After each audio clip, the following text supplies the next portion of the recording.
Welcome to Rousey சமையல். இன்னைக்கு ரசம் செய்ய போறேன். ஒரு பாத்திரத்துல இந்த அளவுக்கு தண்ணி எடுத்துட்டு இவ்வளவு புளி சேர்த்திருக்கேன்.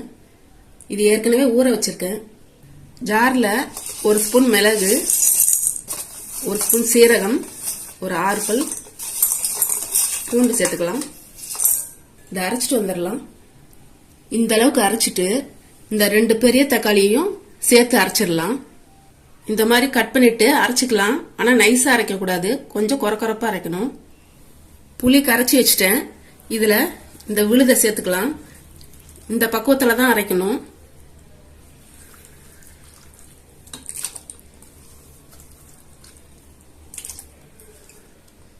இதுல கொஞ்சம் மல்லி இலை சேர்த்துக்கலாம். கொஞ்சமா மஞ்சத்தூள், பெருங்காயத்தூள், தேவையான அளவு உப்பு எல்லாத்தையும் நல்லா சேர்த்து கரைச்சிக்கலாம்.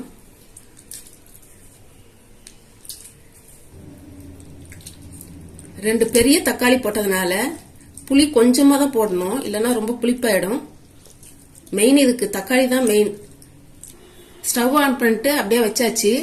இது அப்படியே நுர பொங்குற வரைக்கும் வைக்கணும், கொதிக்க விடக்கூடாது. இந்த மாதிரி நுர பொங்கி வரணும். இப்போ ஸ்டவ் ஆஃப் பண்ணிடலாம். இப்போ ரசம் தாளிச்சுக்கலாம். பேன் ஹீட் ஆனதும் ஆயில் ஊற்றிக்கலாம். கடுகு போட்டுக்கலாம். கடுகு பொரிஞ்சதும் கருவேப்பிலை சேர்த்துக்கலாம். அடுத்தது காஞ்ச மிளகாய் சேர்த்துக்கலாம்.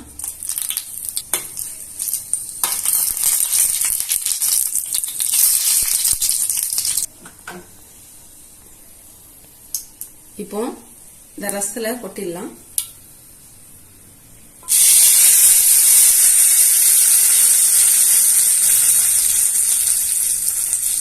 ஃபைனலா மல்லியில தூவிக்கலாம்.